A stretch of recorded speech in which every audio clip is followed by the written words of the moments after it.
دشتے جنوں قسط نمبر 13۔ اسی روز شام سے ذرا پہلے شبیر درانی آ گیا۔ اس کے ساتھ اس کی ماں حسینہ بیگم بھی تھی۔ حسینہ بیگم کو دیکھ کر نائلہ کی آنکھوں میں خون اتر آیا۔ نائلہ بیٹی، تم ہماری بات مان کیوں نہیں لیتی؟ کیوں اس طرح بھاگی پھر رہی ہو؟ حسینہ بیگم نے کہا۔ مت کہو مجھے بیٹی، نائلہ کے لہجے میں حقارت تھی۔ تم عورت نہیں، عورت کے نام پر بدنما دھبا ہو۔ تم نے انسانیت کے تمام رشتوں کو پیروں تلے روند ڈالا ہے۔ دولت کی ہوس نے تمہیں اندھا کر دیا ہے۔ میں جو کچھ بھی ہوں تمہاری پھوپھی ہوں۔ تم میرے بھائی کی اولاد ہو۔ اگر تم ہماری پناہ میں آ جاؤ تو تمہاری ساری مصیبتیں ختم ہو سکتی ہیں۔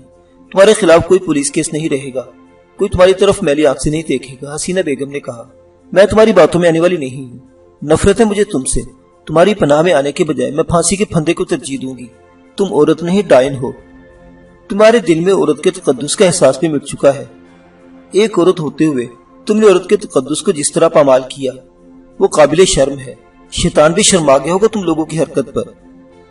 نائلہ کا چہرہ غصے کی شدت سے سرخ ہو رہا تھا۔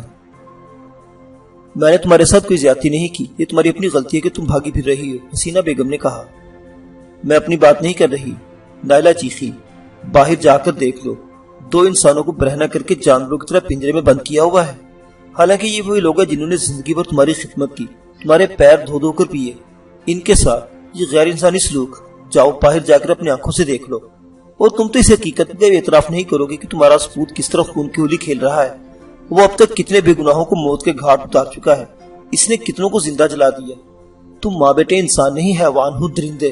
نائلہ کے منہ سے کف بہ رہا تھا، غصے کی شدت سے تھر تھر کانپ رہی تھی۔ تم اماں کی توہین کر رہی ہو نائلہ، اور میں یہ سب کچھ برداشت نہیں کر سکتا، شبیر درانی نے کمرے میں داخل ہوتے ہوئے کہا۔ تم برداشت کیا کر سکتے ہو؟ نائلہ اس کی طرف مڑی۔ تم ماں بیٹوں کی غیرت مر چکی ہے، بے ضمیر ہو گئے تم دونوں۔ اور تم، اس نے انگلی شبیر درانی کی طرف اشارہ کیا، تمہارا انجام تو بہت برا ہوگا۔ تمہیں انسپیکٹر اعظم کے ساتھ مل کر میرے خلاف جو سازش تیار کی رکھی ہے نا، وہ کبھی کامیاب نہیں ہو سکتی۔ ایک نہ ایک دن ایسا ضرور آئے گا جب تم قانون کے شکنجے میں آؤ گے، اور پھر تمہاری دولت بھی تمہیں نہیں بچا سکے گی۔ شبیر درانی نے ہلکا سا کہکا لگایا۔ قانون کا شکنجہ ہم جیسے لوگوں کے لیے نہیں بنا، یہ تو ان لوگوں کے لیے ہے جو کوئی جرم کر کے بھاگتے پھرتے ہیں تمہاری طرح۔ ہم جیسے لوگ تو درجنوں افراد کو قتل کر کے بھی بے گناہ ہوتے ہیں۔ دولت سارے اب چھپا لیتی ہے۔ میرے پاس تم سے زیادہ دولت ہے، نائلہ غرائی، اور اگر میں نے بھی اسی رنگ میں دولت کا استعمال، تم دولت کو اس رنگ میں استعمال نہیں کر سکتی۔ شبیر درانی نے اس کی بات کاٹ دی۔ اسی لیے میں وہ دولت حاصل کرنا چاہتا ہوں تاکہ کسی کام میں تولا جائے۔ لیکن یہ بات ذہن میں رکھو شبیر کہ جرم کبھی نہیں چھپتا، نائلہ نے کہا۔ تم نے انسپیکٹر اعظم کے ساتھ مل کر ایک بے گناہ کو قتل کیا اور اس کا الزام مجھ پر عائد کر دیا۔ انسپیکٹر اعظم کب تک اپنی گھنونی حرکت کو چھپا سکے گا؟ تم شاید بھول گئے ہو کہ اس سے اوپر بھی کچھ لوگ بیٹھے ہیں جن کے کانوں میں یہ بات پہنچ چکی ہے کہ اوہو۔ شبیر درانی نے اس کی بات کاٹ دی۔ تو ایس پی کو وہ گمنام خط تم نے لکھا تھا؟ شبیر درانی کے اس جملے سے نائلہ کو کم از کم یہ تصدیق تو ضرور ہوگی کہ رضیہ نے غلط نہیں کہا تھا۔ اس نے واقعی ایس پی کو گمنام خط لکھا تھا جو ایس پی تک پہنچ چکا تھا۔ لیکن تمہیں یہ جان کر خوشی ہوگی کہ انسپیکٹر اعظم کو کل شام کسی نے قتل کر دیا۔ وہ تمہارے خلاف میری سازش کا واحد گواہ تھا جو ختم ہو چکا ہے۔ اب کوئی مائی کا لال یہ ثابت نہیں کر سکتا کہ صادق نامی اس شخص کو انسپیکٹر اعظم نے گولی مار کر ہلاک کیا تھا۔ انسپیکٹر اعظم کی موت سے صادق کے قتل کا الزام تم پر کنفرم ہو چکا ہے، اور انسپیکٹر اعظم کے قتل کے سلسلے میں بھی تمہارا نام لیا جا رہا ہے کیونکہ وہ تمہارے کیس کی تحقیقات کر رہا تھا اور تم نے اسے قتل کروا دیا۔ نائلہ درانی کے پیروں تلے سے زمین نکل گئی۔ اسے سمجھنے میں دیر نہیں لگی کہ انسپیکٹر اعظم کو بھی اسی نے قتل کرایا تھا تاکہ اس کے خلاف سازش کا کوئی ثبوت نہ رہے۔ تم بہت کمینے ہو، نائلہ غرائی۔ اب تک نہ جانے کتنے بے گناہوں کو موت کے گھاٹ اتار چکے ہو۔ کیا تم اپنے آپ کو بچا سکو گے؟ کسی بھی کیس میں میرا نام نہیں آیا، شبیر درانی نے مسکراتے ہوئے جواب دیا۔ البتہ تمہارے جرائم کی فہرست طویل ہوتی جا رہی ہے۔ سب سے پہلے تم نے صادق نامی ایک شخص کو قتل کیا اور خود بھی زخمی ہوئی اور پکڑے جانے کے خوف سے اسپتال سے بھاگ نکلی اور کئی روز تک ایک تانگے والے کے گھر میں روپوش رہی۔ گرفتاری کے بعد جب تمہیں جیل سے عدالت لے جایا جا رہا تھا تو تمہارے آدمی نے پولیس وین پر حملہ کر دیا جس میں کم از کم 6 آدمی مارے گئے۔ تمہارے آدمی تمہیں پولیس کی حراست سے نکال کر لے گئے۔ کئی روز روپوش رہنے کے بعد چولستان کی طرف فرار ہوتے ہوئے تم نے 2 آدمی کو قتل کر دیا۔ تم نے آدھی رات کی سوزوکی ڈرائیور کو گن پوائنٹ پر مجبور کر دیا تھا کہ وہ تمہیں چولستان کی طرف لے جائے۔ اتفاق سے میرے ایک آدمی اس رات خیر گڑھ سے صادق آباد کی طرف آ رہا تھا، اس نے تمہیں دیکھ لیا۔ اس نے تمہیں پکڑنے کی کوشش کی مگر تم نے اسے گولی مار کر ہلاک کر دیا اور سوزوکی پک اپ کے ڈرائیور کو بھی چھلنی کر دیا تاکہ میرے آدمی کے قتل کا کوئی چشمدید گواہ نہ رہے۔ تو میرے آدمی کی جیب لے کر فرار ہو گئی اور جب جیب میں پیٹرول ختم ہو گیا تو قریبی بستی میں اپنے ایک مزارے کے گھر میں چھپ گئی. پھر تم ایک حاملہ عورت کے بھیس میں وہاں سے بھاگ نکلی، لیکن بہرحال وہ رائفل پولیس کے ہاتھ لگ گئی جس سے تم نے سوزوکی ڈرائیور اور میرے آدمی کو قتل کیا تھا. رائفل پر تمہاری انگلیوں کے نشانات محفوظ کر لیے گئے ہیں. نائلہ درانی سناٹے میں آ گئی. وہ جب بھاگلے اور خیرگڑھ کے قریب شبیر درانی کو بے بس کر کے اس کی جیپ پر فرار ہوئی تھی تو اس نے تینوں رائفلوں پر قبضہ کر لیا تھا، اور اس طرح ان تینوں رائفلوں پر اس کی انگلیوں کے نشانات موجود تھے اور پولیس نے انگلیوں کے وہ نشانات محفوظ کر لیے تھے. انہی میں ایک رائفل شبیر کے گن مین کی تھی جس سے بھاگنے کی کوشش کرتے ہوئے سوزوکی ڈرائیور کو چھلنی کر دیا تھا، اور دوسری رائفل شبیر درانی کے ہاتھ میں تھی. نائلہ نے جب شبیر درانی کی ٹانگوں سے پکڑ کر گرایا تھا تو شبیر کی رائفل سے گولی چل گئی تھی جس کے اس کا ایک گن مین ہلاک ہو گیا تھا. بعد میں نائلہ نے سب سے پہلے اسی رائفل پر قبضہ کیا تھا. ان رائفلوں پر اس کی انگلیوں کے نشانات اس کے خلاف ثبوت کے طور پر پیش کیے جا سکتے تھے. شبیر درانی نے اسے پھنسانے کے لیے جو جال پھیلایا تھا وہ بہت مضبوط تھا، لیکن نائلہ نے یہ طے کر رکھا تھا کہ وہ سازش کے جال میں نہیں پھنسے گی اور اسی جال کی رسیوں سے شبیر درانی کے گلے کے لیے پھندا تیار کرے گی. قانون کی نگاہوں میں تمہارے جرائم کی فہرست بہت طویل ہے، حسینہ بیگم نے ایک بار پھر گفتگو میں حصہ لیتے ہوئے کہا، لیکن اگر تم اپنی بیجا ضد چھوڑ کر ہم سے سمجھوتا کر لو تو یہ سب کچھ ختم ہو سکتا ہے. یہ کچھ کاغذات ہیں، ان پر دستخط کر دو تو بات یہیں پر ختم ہو جائے گی. شبیر درانی نے کہتے ہوئے ایک فائل اس کی طرف بڑھا دی. کیسے کاغذات ہیں یہ؟ نائلہ نے الجھی ہوئی نگاہوں سے اس کی طرف دیکھا. خود ہی دیکھ لو. شبیر درانی نے فائل سے تھما کر جیب سے قلم بھی نکال لیا، جیسے اسے توقع رہی کہ نائلہ ان کاغذات پر دستخط کر دے گی. نائلہ نے فائل لے کر کھولا. سب سے اوپر نکاح نامہ تھا جس کے اندر تمام مندرجات درج تھے. حق مہر والے خانے میں شرعی حق مہر مبلغ 32 روپے 50 پیسے لکھا ہوا تھا. اس نکاح نامہ پر گواہوں، لڑکی کے وکیلوں اور نکاح خان کے دستخط بھی سب تھے. مہر بھی لگی ہوئی تھی، صرف نائلہ درانی کے دستخط ہونا باقی تھے. یہ نکاح نامہ دیکھ کر نائلہ کے خون کی گردش تیز ہو گئی. اس نے نکاح نامے کے نیچے والے کاغذات نکال لیے. یہ 4 کاغذات تھے. سب سے اوپر اسٹامپ پیپر تھا اور اس کے نیچے گرین پیپرز تھے. یہ قانونی دستاویز تھی. اسٹامپ پیپر اور اس دستاویز کا موضوع پڑھتے ہی نائلہ کو سینے میں اپنی سانس رکتی ہوئی محسوس ہونے لگی.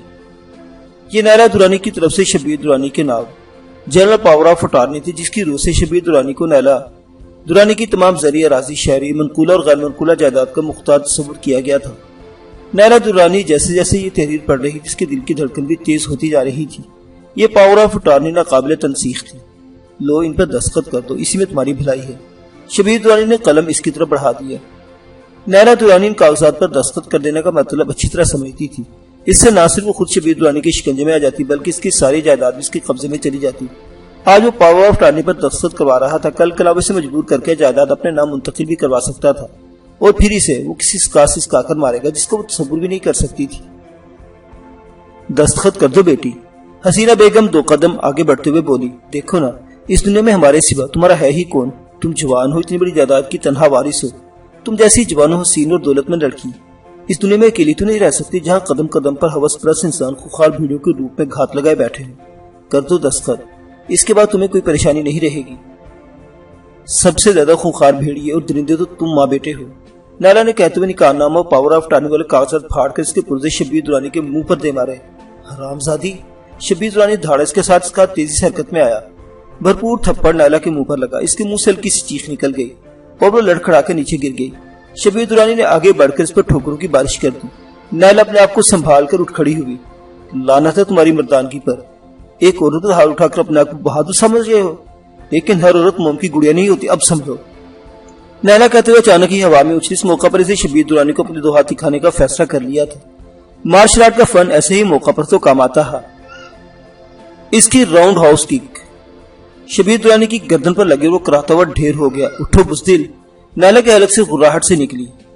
ابھی تمہیں پتہ چل جائے گا عورت میں کتنی طاقت ہوتی ہے. شبیر درانی ایک ہاتھ سے گردن سہلاتا اٹھ گیا. نائلہ پھر ہوا میں اچھلی. اس مرتبہ اس کی کک شبیر درانی کی پسلیوں پر لگی. یہ ضرب پہلے سے زیادہ زوردار تھی. وہ بلبلا اٹھا. نائلہ درانی نے سنبھلنے کا موقع نہیں دیا. اس پر پے در پے اس پر ککس برساتی رہی. شبیر درانی بری طرح بلبلا رہا تھا. حسینہ بیگم چند لمحوں تک تو کچھ نہ سمجھ سکی کہ یہ سب کیا ہو رہا ہے. پھر بیٹے کو نائلہ کے ہاتھوں پھرتے دیکھ کر وہ چیخنے لگی، رول دو صدیقی، بھاگو، جلدی آؤ. ان دونوں گن مینوں کے آنے تک نائلہ شبیر درانی کی اچھی خاصی دھنائی کر چکی تھی. وہ زمین پر پڑا کرا رہا تھا. نائلہ نے اس کا جوڑ جوڑ ہلا کر رکھ دیا تھا. گن مین بھی بڑی مشکل سے نائلہ کو قابو کرنے میں کامیاب ہو سکے تھے. اس کتیا کو دوسرے کمرے میں لے جا کر بند کر دو، حسینہ بیگم چیخی اور پھر آگے بڑھ کر بیٹے کو سہارا دے کر اٹھانے لگی. رضیہ بھی شور کی آواز سن کر آ گئی تھی۔ وہ شبیر درانی کی حالت دیکھ کر دل ہی دل میں مسکرائے بغیر نہیں رہ سکی تھی۔ دیکھ کیا رہی ہو، پانی لے کر آؤ۔ حسینہ بیگم رضیہ کی طرف دیکھ کر چیخی۔ رضیہ فوراً کمرے سے نکل گئی۔ بیٹھ جاؤ بیٹا۔ حسینہ بیگم سے کرسی کی طرف لے گئی۔ میں ٹھیک ہوں ماں جی، شبیر درانی بولا۔ مجھے معلوم نہیں تھا کہ کتیا مارشل آرٹ بھی جانتی ہے، اور پھر اس نے حملہ بھی تو اچانک ہی کیا۔ شبیر درانی پر آج تک کسی نے ہاتھ اٹھانے کی جرات نہیں کی۔ اس کتیا کو تو میں اس طرح سسکا کر ماروں گا، نہ تو یہ زندہ رہے گی اور نہ اسے موت آئے گی۔ شبیر درانی بری طرح تل ملا کر رہ گیا تھا۔ اپنی ماں گن مین اور رضیہ کے سامنے وہ ایک نازک سی لڑکی سے پٹ گیا تھا۔ ندامت کے احساس اس کے حواس چھین لیے تھے اور وہ پاگل ہوا جا رہا تھا۔ اب تک میری یہی کوشش رہی تھی کہ کسی طرح سے رام کر کے تم سے شادی پر آمادہ کر لیا جائے، مگر ہمارے تمام شریفانہ ہٹ کنڈے ناکام ہو گئے ہیں۔ اب صرف ایک ہی طریقہ رہ گیا ہے۔ تم کل انسپیکٹر صوبہ خان کو پیغام بھیج دو کہ وہ فوراً آ کر مجھ سے ملے۔ اس کتے کو اسی کے حوالے کر دیا جائے۔ وہ تھر میلے جا کر اسے قتل کر دے اور لاش ریگستان میں کسی ایسی جگہ پھینکوا دے کہ اس کا سراغ نہ مل سکے۔ اس کی موت کے بعد جائیداد پر قابض ہونا ہمارے لیے زیادہ مشکل ثابت نہیں ہوگا، حسینہ بیگم نے کہا۔ حسینہ بیگم نے جب یہ بات شروع کی تھی تو رضیہ پانی کا گلاس لے کر راہداری میں آ رہی تھی۔ کسی انسپیکٹر صوبہ خان کا نام سن کر وہ دروازے کے باہر ہی رک گئی، باتیں سننے لگی۔ ماں بیٹے کے لیے نائلہ کے لیے جو منصوبے بنا رہے تھے وہ پہلے سے بھی زیادہ خوفناک تھے۔ رضیہ کے رونگٹے کھڑے ہو گئے۔ اس نے بڑی مشکل سے اپنے آپ پر قابو پایا اور قدموں کی آواز پیدا کرتے ہوئے پانی کا گلاس لے کر کمرے میں داخل ہو گئی۔ اس نے پانی کا گلاس شبیر درانی کی طرف بڑھا دیا۔ شبیر درانی کا حلق خشک ہو رہا تھا۔ اس نے ایک ہی سانس میں گلاس خالی کر دیا اور پھر رول دو اور صدیقی کو بھی کمرے میں بلا لیا۔ ہم رحیم یار خان واپس جا رہے ہیں، شبیر درانی نے کہا۔ میں 2-3 دن بعد واپس آؤں گا، اور اگر یہ لڑکی اس مرتبہ بھاگنے میں کامیاب ہوئی تو تم تینوں کو زندہ نہیں چھوڑوں گا، سمجھے؟ اس نے باری باری رضیہ اور دونوں کے مینوں کی طرف دیکھا۔ اور ان کا کیا کریں سرکار، جو پنجرے میں بند ہے، رولدو نے کہا۔ اس کا اشارہ مراد اس کی شوہر کی طرف تھا۔ وہ دونوں ہمارے لیے بیکار ہیں، لیکن انہیں زندہ چھوڑ دینا بھی ہمارے لیے خطرناک ہوگا، حسینہ بیگم نے کہا۔ انہیں آج ہی رات حویلی سے دور لے جا کر گولی مار دو، لاشیں نہر میں پھینک دو۔ حسینہ بیگم اور شبیر درانی حویلی سے چلے گئے۔ شام گہری ہو گئی تھی۔ سناٹے میں کچھ دیر تک جیپ کے انجن کی آواز سنائی دیتی رہی، پھر معدوم ہو گئی۔ رضیہ نائلہ کے کمرے کی طرف آئی تو دروازے کو باہر سے کنڈا لگا ہوا تھا اور رولدو راہداری میں کھڑا اس کی طرف دیکھ رہا تھا۔ تم جاؤ، میں یہاں موجود ہوں، رضیہ نے رولدو کی طرف دیکھتے ہوئے کہا۔ حویلی کے اندر کی ذمہ داری تمہاری ہے۔ اگر یہ گیٹ سے باہر نکلی تو اسے ہم سنبھال لیں گے، لیکن میرے غصے سے تم نہیں بچ سکو گی، رولدو نے رضیہ کو گھورتے ہوئے کہا۔ اس کا لہجہ بہت خوفناک تھا۔ دیکھا ہوا تمہارا غصہ، رضیہ ہی بولی۔ اطمینان رکھو، یہ گیٹ سے باہر نہیں نکل سکے گی۔ رولدو سے گھورتا ہوا باہر چلا گیا اور رضیہ نائلہ کا کمرے کا دروازہ کھول کر اندر داخل ہو گئی۔ نائلہ چارپائی پر پڑی تھی۔ کمرے میں اندھیرا تھا۔ رضیہ نے میز پر رکھی لالٹن جلائی اور نائلہ کی طرف دیکھنے لگی۔ اس کا چہرہ اب بھی غصے کی شدت سے سرخ ہو رہا تھا۔ رضیہ نے دروازہ اندر سے بند کر دیا اور نائلہ کے قریب جا کر چارپائی پر بیٹھ گئی۔ وہ ماں بیٹا جا چکے ہیں۔ شبیر درانی نے 2-3 دن بعد واپس آنے کا کہا ہے، لیکن تمہارے لوگوں نے جو منصوبہ بنایا وہ بہت خوفناک ہے، رضیہ نے سرگوشیانہ لہجے میں کہا۔ شبیر درانی کے آنے سے پہلے ہمیں ہر صورت میں یہاں سے نکلنا ہوگا۔ اس سے زیادہ خوفناک منصوبہ اور کیا ہوگا کہ مجھے چاروں طرف سے قانون کے جال میں پھنسا دیا گیا ہے اور میں ان درندوں کے قبضے میں ہوں۔ یہ لوگ جب چاہیں مجھے پولیس کے حوالے کر سکتے ہیں۔ تمہیں پولیس کے حوالے کر دینے سے انہیں کوئی خاص فائدہ نہیں پہنچے گا۔ یہ تو اب تم سے ہمیشہ کے لیے نجات حاصل کرنا چاہتے ہیں تاکہ تمہارے مرنے کے بعد یہ لوگ آسانی سے تمہاری جائیداد پر قبضہ جما سکیں، رضیہ نے کہا۔ اوہ، نائلہ چونک گئی۔ اب کیا منصوبہ ان لوگوں کا؟ یہ منصوبہ تمہاری پھپھی حسینہ بیگم کا ہے، رضیہ بولی۔ وہ صوبہ خان نامی کسی پولیس انسپیکٹر کو بلانے والے ہیں۔ منصوبے کے مطابق تمہیں صوبہ خان کے حوالے کر دیا جائے گا، جو تھر کے صحرا میں لے جا کے تمہیں قتل کر دے گا اور تمہاری لاش ریگستان میں کہیں پھینک دی جائے گی۔ تمہاری موت کے بعد ان لوگوں کو تمہاری جائیداد پر قبضہ کرنے میں زیادہ دشواری پیش نہیں آئے گی، لیکن ان 2 خونخوار گن مینوں کی موجودگی میں یہاں سے نکلنا آسان نہیں ہوگا، نائلہ نے جواب دیا۔ میں کوئی ترکیب سوچتی ہوں، تم بھی سوچو، کوئی نہ کوئی ترکیب ذہن میں آ ہی جائے گی۔ ہمیں کل رات ہر صورت میں یہاں سے نکل جانا چاہیے، لیکن ایک مسئلہ ہوگا، رضیہ بولی۔ وہ کیا؟ نائلہ نے سوالے نگاہوں سے اس کی طرف دیکھا۔ ہمیں پیدل جانا ہوگا اور کم سے کم وقت میں زیادہ سے زیادہ دور چلے جانے کی کوشش کرنا ہوگی، رضیہ نے کہا۔ حویلی کے اندر ایک موٹر سائیکل بھی تو کھڑی ہے، نائلہ بولی۔ وہ رولدو کی موٹر سائیکل ہے، لیکن ہم اس کا کیا فائدہ، رضیہ نے جواب دیا۔ میں موٹر سائیکل چلا سکتی ہوں، نائلہ نے مسکراتے ہوئے جواب دیا۔ لاہور میں رہتے ہوئے میں نے بہت کچھ سیکھا ہے، مارشل آرٹ میں مہارت حاصل کی، اور رات کو تو میں گلبرگ کی سڑکوں پر بڑی تیز رفتاری سے موٹر سائیکل دوڑایا کرتی تھی۔ کچھ منچرے بھی موٹر سائیکلوں پر میرا پیچھا کرتے تھے، لیکن میں نے کبھی کسی کو اپنے قریب نہیں آنے دیا۔ گڈ، پھر تو یہ مسئلہ ہی حل ہو گیا، رضیہ کہتے ہوئے اٹھ گئی۔ اب میں روٹی پکا لوں ورنہ رولدو چیخنا شروع کر دے گا۔ رضیہ باہر چلی گئی اور نائلہ درانی چارپائی پر لیٹے اپنی پھوپھی حسینہ بیگم کے اس نئے منصوبے کے بارے میں سوچتی رہی۔ منصوبہ واقعی بہت خوفناک تھا۔ اگر اسے انسپیکٹر صوبہ خان نامی شخص کے حوالے کر دیا تو اسے تھر لے جائے گا اور وہاں سے زندہ نکلنا ممکن نہیں رہے گا۔ اس کی لاش ہی صحرا میں پڑی سڑتی رہے گی۔ رضیہ نے ٹھیک ہی کہا تھا کہ انہیں کل رات تک ہر صورت میں یہاں سے نکل جانا چاہیے، لیکن وہ جائے گی کہاں؟ دفعتاً اس کے ذہن میں رائے منصور کا نام ابھر آیا۔ رائے منصور فوج کا ریٹائر بریگیڈیئر تھا اور اس کے والد عبدالصمد درانی کے بہت اچھے دوستوں میں تھا۔ وہ ایک اصول پرست آدمی تھا۔ سن 65 کی جنگ میں وہ کھیمکرن کے محاذ پر تھا۔ اس وقت وہ لیفٹیننٹ کرنل تھا۔ اس جنگ میں اس نے بہت شاندار کارنامے سر انجام دیے تھے۔ لیفٹیننٹ رائے منصور کھیمکرن پر قبضہ کرنے والے فوجی دستے میں شامل تھا۔ پھر سن 71 کی جنگ میں اس نے بہادری کے جوہر دکھائے تھے اور بہترین جنگی حکمت عملی کا مظاہرہ کیا تھا۔ رائے منصور اس وقت بریگیڈیئر کے رینک پر تھا۔ جنگ کے دوران اسے دائیں ٹانگ میں 2 گولیاں لگی تھی، ہڈی بچ گئی تھی، لیکن اس کی چال میں ہلکی سی لنگڑاہٹ آ گئی تھی۔ اسے میڈیکل بیس پر فوج سے ریٹائر کر دیا گیا تھا اور اس کی خدمات کے طور پر اسے صادق آباد سے چند میل دور احمد پور لاما میں کچھ اراضی دے دی گئی تھی۔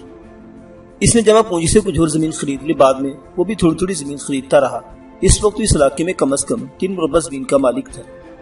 ریٹائرڈ فوجی ہونے کی وجہ سے لوگ اس کا احترام کرتے تھے اور ایک ذمہ دار ہونے کی حیثیت سے بھی اس نے بڑی اچھی ساکھ بنا لی تھی۔ آس پاس کے ذمہ دار اس کی بڑی عزت کرتے تھے۔ نائلہ کے والد سے رائے منصور کی دوستی اس وقت سے تھی جب فوج میں لیفٹیننٹ کرنل تھا۔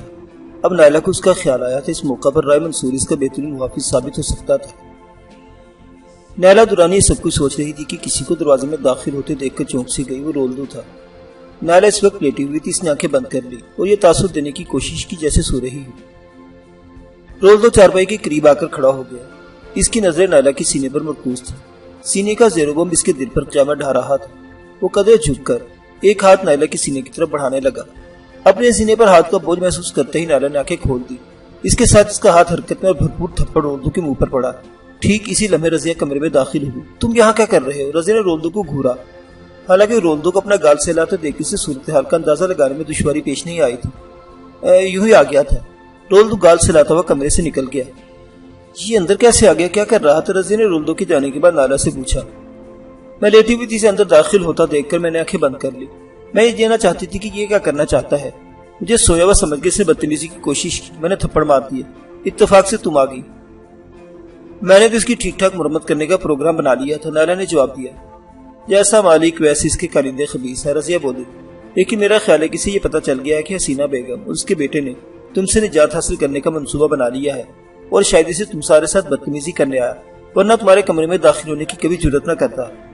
ٹھیک ہے، یہاں سے نکلنے سے پہلے میں اسے ایسا سبق سکھاؤں گی کہ زندگی بھر یاد رکھے گا، نائلہ نے جواب دیا۔ تم دروازہ اندر سے بند کر لو، میں 1 گھنٹے بعد واپس آؤں گی، رضیہ کہتے ہوئے باہر چلی گئی۔ نائلہ درانی نے اٹھ کر دروازہ بند کر کے کنڈا چڑھا دیا اور دوبارہ چارپائی پر لیٹ کر رولدو کو اس کی بدتمیزی کے بارے میں سوچنے لگی۔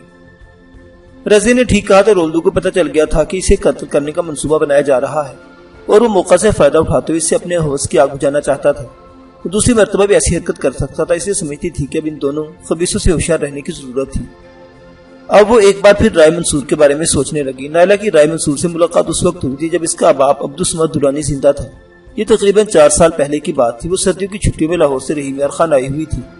وہ ان دنوں گلو برگ والی حویلی میں تھی۔ نائلہ کو اگلے روز لاہور واپس چلے جانا تھا۔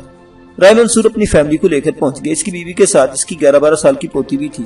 بڑی پیاری سی بچی تھی، لیکن اسے ذہنی طور پر اب نارمل بنا کر قدرت نے اس کے حسن کو داغ لگا دیا تھا۔ رائے منصور کا بیٹا فوج میں کیپٹن تھا، اس کے پاس روپے پیسے کی کمی نہیں تھی۔ انہوں نے بچی کے علاج میں کوئی کسر نہیں چھوڑی تھی۔ لندن تک لے جا کر علاج کروایا گیا، لیکن کوئی فائدہ نہیں ہوا تھا۔ رائے منصور کی پوتی راہیلہ لاہور میں ایک ایسے اسکول میں پڑھ رہی تھی جہاں ذہنی طور پر اب نارمل بچوں کو تعلیم دی جاتی تھی۔ اس کی رہائش بھی ہاسٹل ہی میں تھی۔ وہ بھی سردیوں کی چھٹیوں میں آئی ہوئی تھی اور رائے منصور اسے ملوانے کے لیے لایا تھا۔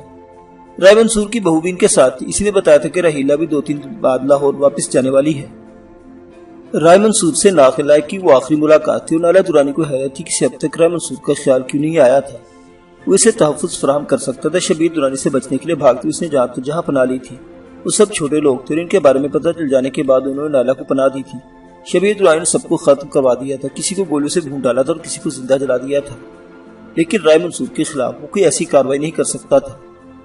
نائلہ درانی رائے منصور یا کسی اور کے اس معاملے میں ملوث نہیں کرنا چاہتی تھی۔ وہ صرف تھوڑا سا تحفظ چاہتی تھی، اپنے پیروں پر کھڑا ہونے اور سنبھلنے کا موقع چاہیے تھا اسے، اور رائے منصور کی پناہ میں آ کر اسے یہ موقع مل سکتا تھا۔ نائلہ درانی سب کچھ سوچ رہی تھی کہ دروازہ کھٹکھٹایا گیا۔ رضیہ کی آواز سن کر اسے دروازہ کھول دیا۔ رضیہ کھانا لے کر آئی تھی۔ اگرچہ بھی 8 ہی بجے تھے لیکن لگتا تھا جیسے بہت رات بیت گئی ہو۔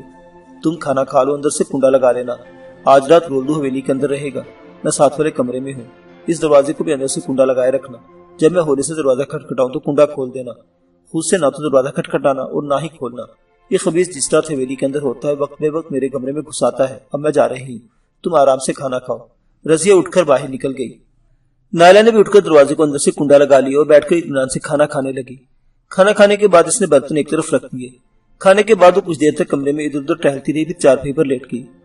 تھوڑی دیر بعد راہداری میں قدموں کی آواز سنائی دی، پھر دروازہ کھٹکھٹایا گیا، اس کے ساتھ ہی رضیہ کی آواز سنائی دی، نائلہ دروازہ کھولو۔ نائلہ نے اٹھ کر کنڈا ہٹا دیا۔ رضیہ کے ساتھ رولدو بھی کمرے میں داخل ہوا اور کمرے میں ادھر ادھر دیکھنے لگا۔ نائلہ کی طرف دیکھتے اس کا ہاتھ بے اختیار اپنے گال پر پہنچ گیا جہاں نائلہ نے تھپڑ مارا تھا۔ وہ گال سے ہلاتے ہوئے چند لمحے عجیب سی نگاہوں سے نائلہ کی طرف دیکھتا رہا، پھر کھڑکی کے قریب پہنچ کر سلاخوں کو ہلا ہلا کر دیکھنے لگا۔ سلاخیں خاصی مضبوط تھی۔ پھر اس نے روشن دان کی طرف دیکھا۔ روشن دان اتنا تنگ تھا کہ 3-4 سال کا بچہ بھی اس میں سے نہیں نکل سکتا تھا۔ وہ مطمئن ہو کر دروازے کی طرف مڑ گیا۔ باہر نکلنے سے پہلے اس نے عجیب سی نگاہوں سے نائلہ کی طرف دیکھا تھا۔ اس مرتبہ دروازے کو باہر سے تالا لگا دیا گیا تھا۔ نائلہ نے بھی اٹھ کر اندر سے کنڈا چڑھا دیا اور چابی پر لیٹ گئی۔ اس کا ذہن ایک بار پھر سوچوں میں الجھ گیا اور اس پر غنود کی طاری ہونے لگی۔ اس کی پلکیں جھک گئی۔ وہ نہ جانے رات کا کون سا پہر تھا۔ گولیوں کی آواز سن کر نائلہ کی آنکھ کھل گئی۔ اس نے گڑبڑا کر چاروں طرف دیکھا۔ وہ اپنے کمرے میں تھی۔ پہلے تو سمجھی کہ شاید اس نے کوئی خواب دیکھا تھا، لیکن گولی کی آواز ایک بار پھر سنائی تھی۔ آواز خاصی دور سے آتی ہوئی محسوس ہوئی تھی۔ وہ دیر تک اس فائرنگ کے بارے میں سوچتی رہی، پھر اسے خیال ہے کہ ممکن قرب و جوار میں کسی بستی پر ڈاکو نے حملہ بول دیا ہے۔ یہ سوچتے ہوئے ایک بار پھر اونگنے لگی، لیکن اونگتے ساتھ والے کمرے میں ہلکی ہلکی آواز بھی سنائی دے رہی تھی۔ نائلہ نے آنکھیں کھول جسے سوچا شاید رضیہ بھی فائرنگ کی آواز سن کر جاگ گئی تھی۔ پہلے اس نے سوچا کہ رضیہ والا دروازہ کھلوا کر اس سے صورتحال معلوم کرے، لیکن پھر اس نے یہ خیال ذہن سے نکال دیا کیونکہ رضیہ نے اسے سختی سے منع کر دیا تھا کہ وہ خود سے دروازہ نہ کھولے۔ وہ ایک بار پھر اونگنے لگی۔ تقریباً آدھے گھنٹے بعد اسے یوں لگا جیسے ساتھ والا دروازہ آہستہ آہستہ بجایا جا رہا ہو۔ نائلہ نے سر کو 1-2 جھٹکے دیے، یہ اس کا وہم نہیں تھا، دروازے کو اندر سے انگلی سے بجایا جا رہا تھا۔ اس نے اٹھ کر بڑی آہستگی سے دروازے کا کنڈا گرا دیا۔ دروازہ کھلتے ہی رضیہ اندر آ گئی۔ یہ فائرنگ کی آواز کیسی تھی؟ تم نے بھی سنی؟ نائلہ نے سرگوشی میں پوچھا۔ ہاں، رضیہ نے اس بات میں سر ہلایا۔ اس کے چہرے پر اچانک افسردگی چھا گئی تھی۔ مراد اور اس کے شوہر کو قتل کر دیا گیا ہے، میں نے تمہیں جان بوجھ کر نہیں بتایا تھا۔ حسینہ بیگم نے واپس جانے سے پہلے حکم دیا تھا کہ آج رات انہیں حویلی سے باہر لے جا کر کہیں گولی مار دی جائے اور ان کی لاشیں نہر میں پھینک دی جائے۔ صدیق ان دونوں کو پنجرے سے نکال کر جانوروں کی طرح ہانکتے ہوئے وہاں سے لے گیا۔ میں ڈر رہی تھی کہ گولیوں کی آواز سن کر تم دروازہ نہ کھٹکھٹا دو، کیونکہ وہ حرام کا جنا رولدو میرے کمرے میں آ گیا تھا۔ نائلہ نے جواب نہیں دیا۔ مراد اور اس کے شوہر کی ہلاکت کی خبر سن کر اس کا دل کانپ کر رہ گیا تھا۔ اسے ان دونوں کی موت کا بہت افسوس ہوا تھا۔ نہ جانے کتنے بے گناہ اس کی وجہ سے مارے گئے تھے، اور ان کا جرم صرف یہ تھا کہ انہیں ایک مظلوم لڑکی سے ہمدردی تھی۔ راہداری میں قدموں کی آواز سن کر رضیہ چونک گئی۔ شاید ان دونوں میں سے کوئی آیا ہے، تم دروازے کو کنڈا لگا لو، رضیہ نے سرگوشیانہ لہجے میں کہا۔ دبے قدموں چلتی ہوئی تیزی سے اپنے کمرے میں چلی گئی اور بڑی آہستگی سے دروازہ بند کر دیا۔ نائلہ نے بھی آہستگی سے کنڈا چلا دیا اور بستر پر لیٹ گئی۔ قدموں کی آواز اس کے دروازے کے سامنے رک گئی۔ وہ جو کہ بھی تھا تیلا چیک کر کے واپس لوٹ گیا تھا اور اس نے غالباً رضیہ کا دروازہ بھی کھول کر اندر جھانکا تھا۔ نائلہ نے رات کا باقی حصہ جاگتے ہوئے گزارا تھا۔ مراد اور اس کا شوہر کا خیال بار بار اس کے ذہن میں آ رہا تھا۔ اس کے خیال میں شبیر درانی ایک ایسا بندہ تھا جو پاگل ہو گیا تھا اور اب اس کا علاج ضروری ہو گیا تھا۔ اور رات بھر فرار کی ترکیبیں سوچتی رہی۔ بالآخر جب روشن دان سے دن کا مدھم سا اجالا نظر آنے لگا تو نائلہ کی پلکیں بھی نیند سے بوجھل ہو کر جھکنے لگی۔ وہ صبح 11 بجے سو کر اٹھی تھی۔ کمرے کو باہر سے تالا لگا ہوا تھا۔ رضیہ کے دروازے والا کمرہ بھی اندر سے دوسری طرف سے بند تھا۔ وہ زور زور سے اپنے کمرے کا دروازہ دھڑدھڑانے لگی۔ چند منٹ بعد راہداری میں قدموں کی آواز سنائی دی۔ پہلے تالا کھلا اور پھر ایک دھماکے سے دروازہ کھل گیا۔ اگر نائلہ دروازے کے تھوڑا سا اور قریب ہوتی تو دروازے کا پٹ اس کے منہ پر لگتا۔ کیا بات ہے، کیوں شور مچا رہی ہو؟ رولدو نے چیخ کر کہا۔ میرے سامنے زیادہ اکڑ دکھانے کی کوشش مت کرنا۔ کل اپنے مالک کا اشر دیکھ لیا تھا تم نے؟ نائلہ نے اسے گھورا۔ مالک اور نوکر میں بڑا فرق ہوتا ہے، اور میں تو ابھی اس تھپڑ کو بھی نہیں بھولا ہوں جو رات کو تم نے میرے منہ پر مارا تھا۔ رولدو نے غراتے ہوئے جواب دیا۔ چلو نکلو کمرے سے، لیکن اگر تم نے حویلی کی گیٹ کی طرف قدم بڑھانے کی کوشش کی تو میں گولی مار دوں گا۔ نائلہ درانی جواب دیے بغیر سے گھورتی ہوئی کمرے سے نکل گئی۔ برآمدے میں آتے ہی اس کی نظر سب سے پہلے شیڈ کے نیچے خالی پنجرے پر پڑی۔ پنجرہ خالی تھا۔ نائلہ کے دل پر ایک گھونسا سا لگا۔ مرادو اور اس کے شوہر کی لاشیں نہر میں بہا کر پتہ نہیں کہاں پہنچ چکی ہوں گی۔ رضیہ آنگن کے کونے میں ہینڈ پمپ کے نیچے بیٹھی برتن دھو رہی تھی۔ نائلہ کو دیکھ کر وہ مسکرا دی۔ میں نے خود ہی تمہیں نہیں جگایا تھا، بھوک لگ رہی ہو، میں بھی تمہارے لیے ناشتہ تیار کرتی ہوں۔ ابھی وہ دونوں مستنڈے کھا پی کر گئے ہیں، کم وقت میں 3 دن پراٹھے کھا جاتے ہیں، رضیہ نے کہا۔ رضیہ دھلے ہوئے برتن لے کر باورچی خانے میں آ گئی۔ نائلہ بھی اس کے ساتھ ہی تھی۔ وہ دروازے میں کھڑی رضیہ سے باتیں کر رہی تھی۔ 15-20 منٹ بعد نائلہ برآمدے میں فرش پر بیٹھی ناشتہ کر رہی تھی۔ رضیہ اس کے سامنے بیٹھی تھی۔ میں نے آج رات یہاں سے فرار کی ترکیب سوچ لی ہے، بس یہ دعا کرو کہ آج شبیر درانی یہاں نہ پہنچ جائے، رضیہ بولی۔ مجھے بھی بتاؤ، نائلہ نے سوالی نگاہوں سے اس کی طرف دیکھا۔ تم نے کل رات رولدو کے منہ پر تھپڑ مارا تھا، وہ تم سے اس تھپڑ کا انتقام لینے کے لیے بے قرار ہو رہا ہے، اور اس کا یہ انتقام ہی ہمارے فرار کا ذریعہ بنے گا، رضیہ نے کہا۔ وہ کیسے؟ نائلہ نے پوچھا۔ رضیہ چند لمحے خاموشی سے اس کی طرف دیکھتی رہی، پھر فرار کی ترکیب سمجھانے لگی۔ نائلہ درانی کے ہاتھ سے لقمے چھوٹ گئے۔ یہ ترکیب سن کر ایک لمحہ کو اس کے ذہن میں یہ خیال ابھرا کہ رضیہ اس کے ساتھ کوئی چال تو نہیں چل رہی، لیکن کل سے اب تک بہت سی ایسی باتیں سامنے آئی تھی جن سے رضیہ کی صداقت کا ثبوت ملتا تھا۔ تم فکر مت کرو، رضیہ سے خاموش دیکھ کر بولی، میں ساتھ والے کمرے میں موجود ہوں گی، وہ تمہیں کوئی نقصان نہیں پہنچا سکے گا۔ نائلہ درانی اب بھی خاموش تو رضیہ سرگوشی سے بتا رہی تھی کہ اسے کیا کرنا ہوگا۔ لیکن تمہارے ذہن میں یہ خوفناک خیال کیسے آیا؟ نائلہ نے پوچھا۔ تمہارے بھاگنے سے پہلے رولدو نے خود ہی مجھ سے بات کی تھی، وہ کہہ رہا تھا اگر میں اس کی مدد کروں وہ تم سے اپنا انتقام لے سکتا ہے۔ اس کی بات سن کر ہی میرے ذہن میں یہ ترکیب آئی تھی۔ تم اطمینان رکھو، تمہیں کوئی نقصان نہیں پہنچنے دوں گی، رضیہ نے کہا۔ وہ پورا دن نائلہ نے بے چینی سے گزارا۔ رات ہوئی تو نائلہ کو کھانے کے بعد اس کے کمرے میں بند کر دیا گیا۔ رضیہ کی ہدایت کے مطابق نائلہ نے دونوں دروازوں میں سے کسی کو بھی اندر سے کنڈا نہیں لگایا تھا۔ وقت دھیرے دھیرے بیت رہا تھا اور نائلہ کی بے چینی بڑھتی جا رہی تھی۔ رات نے ابھی اپنا نصف سفر بھی طے نہیں کیا تھا کہ تالا کھلنے کی آواز سنائی دی۔ اندر داخل ہونے والا رولدو ہی تھا۔ نائلہ نے آنکھیں بند کر لی، اس کے دل کی دھڑکن تیز ہو گئی تھی۔ رولدو نائلہ کی چارپائی کے قریب آ کر رک گیا۔ اس نے کندھے پر لٹکی ہوئی رائفل اتار کر دیوار کے ساتھ کھڑی کر دی اور نائلہ کی طرف دیکھتے ہوئے مونچھوں پر تاؤ دینے لگا۔ پھر وہ آہستہ آہستہ نائلہ پر جھکنے لگا۔ نائلہ کے سینے کا زیر و بم اس کے دل پر قیامت ڈھا رہا تھا۔ اس نے اپنا ایک ہاتھ نائلہ کے سینے کی طرف بڑھایا، لیکن اس سے پہلے کہ رولدو کا ہاتھ نائلہ کے سینے پر پہنچتا، نائلہ کا ہاتھ اس کے گلے پر پہنچ گیا۔ نائلہ کے ہاتھ اس قدر تیزی سے حرکت میں آئے تھے کہ رولدو کو سنبھلنے کا موقع ہی نہ مل سکا۔ اس کے ذہن میں صرف ایک ہی خیال ابھرا تھا، دھوکہ۔ اس کے ساتھ دھوکہ ہوا تھا۔ رضیہ نے اس سے کہا تھا کہ وہ نائلہ درانی کو خواب آور گولیاں کھلا دے گی اور اسے کسی مزاحمت کا سامنا نہیں کرنا پڑے گا، لیکن یہاں تو اپنی جان کے لالے پڑ گئے تھے۔ وہ اپنے آپ کو چھڑانے کی کوشش کرنے لگا۔ نائلہ درانی مارشل آرٹ کی ماہر تھی۔ وہ جانتی تھی کہ انسانی جسم میں کتنے اور کہاں کہاں پریشر پوائنٹ ہوتے ہیں اور پریشر پوائنٹ کو نشانہ بنا کر کیا کیا نتیجہ حاصل کیا جا سکتا تھا۔ وہ پوری قوت سے رولدو کی اشارت کی دونوں طرف سے نسیں دبا رہی تھی۔ اسی لمحے رضیہ کا دروازے والا کمرہ کھلا۔ رضیہ اندر داخل، اس کے ہاتھ میں ربڑ کا ایک لمبا سا ٹکڑا تھا۔ ربڑ کا یہ ٹکڑا تقریباً 2 فٹ لمبا اور 2-2.5 انچ لمبا تھا۔ ربڑ کا یہ ٹکڑا آج دن میں ہی اس نے شیڈ کے نیچے اوزار والے صندوق سے نکال کر اپنے چارپائی کے نیچے چھپا لیا تھا۔ رضیہ نے بڑی احتیاط سے ربڑ کے اس ٹکڑے سے رولدو کی کھوپڑی پر بھرپور وار کیا۔ رولدو کے منہ سے آواز نکلی اور وہ نائلہ کے سینے پر ڈھیر ہو گیا۔ نائلہ سے ایک طرف دھکیلا اور بڑی پھرتی سے اٹھ کر بستر سے نکل آئی۔ نائلہ اور رضیہ رولدو کو گھسیٹے دوسرے کمرے میں لے آئے، اسے چارپائی کے نیچے دھکیل دیا۔ یہ 1 گھنٹے سے پہلے ہوش میں نہیں آئے گا، تم تیار رہو، میں دوسرے کو بھی لے کر آتی ہوں، وہ بھی باہر بیٹھا مونچھوں کو تاؤ دے رہا ہوگا۔ رضیہ اپنے کمرے کا دروازہ بھیڑ دوڑتی ہوئی دوسرے دروازے سے نکل گئی۔ نائلہ درانی دروازے کے پیچھے دیوار سے چپک کر کھڑی ہو گئی۔ تقریباً 10 منٹ بعد راہداری میں قدموں کی آہٹ سنائی تھی جو دروازے کے باہر رک گئی۔ یہاں کھڑے میرا منہ کیا دیکھ رہے ہو؟ اندر جاؤ، یہ رضیہ کی آواز تھی۔ دروازہ کھلا ہوا تھا۔ صدیق جیسے اندر داخل ہوا، نائلہ دروازے کی آڑ سے نکل کر ہوا میں ٹانگ چلا دی۔ اس کی ایک صدیق کی تھوڑی کے نیچے لگی، چیخ کر لڑکھڑاتا ہوا پیچھے ہٹا۔ پیچھے سے رضیہ دھکا دیا، صدیق پھر کمرے میں آ گیا۔ نائلہ نے اس سے ککس پر رکھ لیا۔ صدیق بری طرح بلبلا رہا تھا، لیکن رضیہ اور نائلہ کو اس کی پرواہ نہیں تھی۔ دور دور تک اس کی چیخیں سننے والا کوئی نہیں تھا۔ رضیہ نے آگے بڑھ کر پھر بھی ربڑ اٹھا لی اور صدیق کی دھنائی کرنے لگی۔ ربڑ کا ایک بار اس کی کھوپڑی پر پڑا اور وہ چیختا ہوا ڈھیر ہو گیا۔ رضیہ کچھ دیر تک صدیق کی طرف دیکھتی رہی، گرتے ہی جیسے بے حس حرکت ہو گیا تھا۔ رضیہ نے ربڑ پھینک دیا، نائلہ کا ہاتھ پکڑ کر باہر کی طرف دوڑی۔ چلو بھاگ نکلو، موٹر سائیکل شیڈ کے نیچے کھڑی ہے۔ وہ دونوں کمرے سے نکل کر دوڑتی ہوئی شیڈ کے نیچے موٹر سائیکل کے پاس آ گئی۔ چابی موٹر سائیکل میں لگی ہوئی تھی۔ نائلہ ایک لمحہ کی تاخیر کیے بغیر اچھل کر موٹر سائیکل پر بیٹھ گئی۔ اس نے چابی گھما کر کک لگائی، موٹر سائیکل پہلے ہی کک میں سٹارٹ ہو گئی۔ رضیہ نے دوڑ کر باہر کا گیٹ کھول دیا اور نائلہ جیسے ہی موٹر سائیکل لے کر گیٹ کے باہر پہنچی، رضیہ پچھلی سیٹ پر بیٹھ گئی۔ نائلہ نے ہیڈ لیمپ روشن کر دیا اور موٹر سائیکل کو کچے راستے پر دوڑا دیا۔ کہاں جا رہی، کوئی ٹھکانہ ہے؟ رضیہ نے چیخ کر پوچھا۔ وہ موٹر سائیکل پر مردوں کی طرح پچھلی سیٹ پر بیٹھی ہوئی تھی اور اسے نائلہ کے ساتھ لپٹ کر اپنے دونوں بازو اس کے سینے پر لپیٹ رکھے تھے۔ ہاں، اب میں ایک ایسی جگہ جا رہی ہوں جہاں شبیر درانی اس کے گرگی اپنا کوئی ہنر نہیں دکھا سکیں گے، نائلہ نے جواب دیا۔ مگر کہاں؟ وہ جگہ یہاں سے کتنی دور ہے؟ رضیہ نے پوچھا۔ احمد پور لاما، صادق آباد سے چند میل آگے، نیلا نے جواب دیا، مگر ہم صادق آباد شہر سے گزرنے کے بعد اوپر سے گھوم کر جائیں گے۔ موٹر سائیکل کچے راستے پر دوڑتی رہی، راستہ سیدھا ہائی وے کی طرف چلا گیا، مگر نیلا نے موٹر سائیکل دائیں طرف ایک اور راستے پر موڑ دی۔ یہ ان کی خوش قسمتی تھی کہ وہ صحیح راستے پر مڑی تھی۔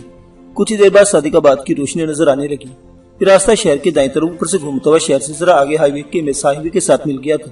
یہاں سے ایک پختہ سڑک محمد پور اور دوسری ذرا آگے جا کر احمد پور لاما کی طرف چلی گئی تھی۔